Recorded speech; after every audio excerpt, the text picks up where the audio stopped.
Snow Treasure by Marie McSwigan, Chapter 21. It was Uncle Victor who had spoken. It took some minutes for Mrs. Ludstrom and Peter to recover from their astonishment. When they did, they realized that they were being shown up a fur-screened gangplank. At its head stood Rolls, the mate, with a hand to help them alight on the dancing deck. "But you're not the ones to be surprised," Victor was saying. "What about me? I was expecting the two teams as usual. Instead, I find only you two and Bunny and his friends." The Kling Pearson was a fishing smack of 50 tons. She had been built long before Uncle Victor's time for the herring industry. She carried a sloop rig and could set a course in square sail. But Uncle Victor had installed a 13-horsepower engine, so the Kling had no need to wait for a wind but could travel under her own force at all times. When newer and finer boats were built in the shipyard of the coast, people would ask Victor Lundstrom why he didn't get one. "Why do you sell that tub?" they would question, knowing he could afford the finest. To people who spoke in such fashion, Uncle Victor had little to say. But Peter knew what his uncle thought about the Kling. "There never was a ship in the whole history of navigation," he told Peter. "She's the sturdiest thing afloat, and she's as easy to manage as a kitten. As for capacity, well, for her size, she's the beat of anything you ever heard tell of. Why, I could carry food and fuel for 5 years if I ever decided to make a polar expedition." When Uncle Victor bought the smack years ago, he changed her name. There were those who asked why the name Kling Pearson, but Peter knew why his uncle called the boat he loved after one of his heroes. Kling Pearson was the Norseman who went to America and who, because of his bravery in the face of hardship, was called the Norwegian Daniel Boone. "I'll give you tea, although I didn't expect visitors." Uncle Victor showed them into his cabin. One of the greatest thrills of Peter's childhood was to have tea aboard the Kling, but alas, invitations were hard to get. Uncle Victor was a busy man with his fishing crews, and the Kling was at sea much of the time. It was all so cheery and bright aboard the ship. In the cabin, Peter could see his face reflected in a dozen different surfaces. It was spotless as only a ship's cabin can be. Leather bunks along 2 sides served as seats in the daytime. Over one of these were 2 portholes, darkened now by the camouflage shrubbery outside. But there were peepholes in the shrubbery, and through them came a jagged, broken light. A large round table centered the cabin. It was fastened to the deck, and above it hung a lamp on a chain.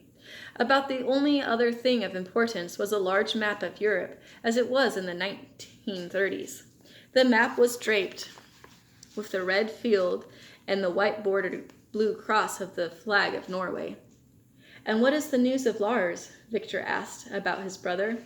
"There's little to tell," Mrs. Lundstrom said sadly. "His regiment got to Trondheim, and that's about all we know." "There's been fierce fighting there." Uncle Victor lit a spirit lamp. He told what he had been able to learn about the army. His visitors listened eagerly. Then Mrs. Lundstrom explained the purpose of their visit. "We didn't come to make a social call," she said. "I don't dare leave Bunny and the others very long. They may get tired and wander away. We came to warn you that someone may be watching you.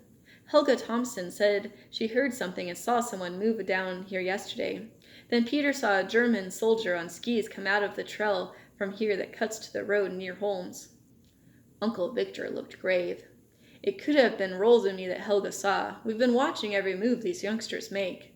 They haven't come once that one or the other of us hasn't stood guard." "Yes, we thought as much," Miss Lundstrom said. "We talked of that last night when her Holm brought the news. I wouldn't have given it a thought if Peter hadn't seen the soldier on skis come out of the trail." Uncle Victor had set the kettle on a spirit lamp and now lifted the lid to see if it was boiling. "You could tell from the snow prints," Peter suggested. "Yes, we could, after a distance. But it's pretty well trampled around here with Rolls and me going out night after night to bring the gold aboard. But one of us will go up the trail tonight and see," his uncle answered. "But the curfew?" Uncle Victor only laughed. He made the tea and poured it and passed the cups to his guest. They were spice cakes that Rolls brought in from the gallery. There's no such thing as being too cautious about spies, Uncle Victor said after a time. But if anyone had been here in the daylight, surely Rolls or I would have seen him. Of course, I did take 40 winks yesterday afternoon when the children were here. You see, when the two of us dig up and carry on board almost 1,000 pounds of gold, it's pretty late and we're tired. We've things to do in the morning to get ready to sell, so we have to catch up on our sleep when we can. But Rolls was around, weren't you, old fellow? Yes, I was. But when I saw Peter, I knew everything'd be all right. I'd left my pipe on board, and I came back just long enough to smoke a pipeful. Then someone could have been around, and neither you nor I would have known. Is there much more gold to load? Victor asked his sister-in-law after a pause.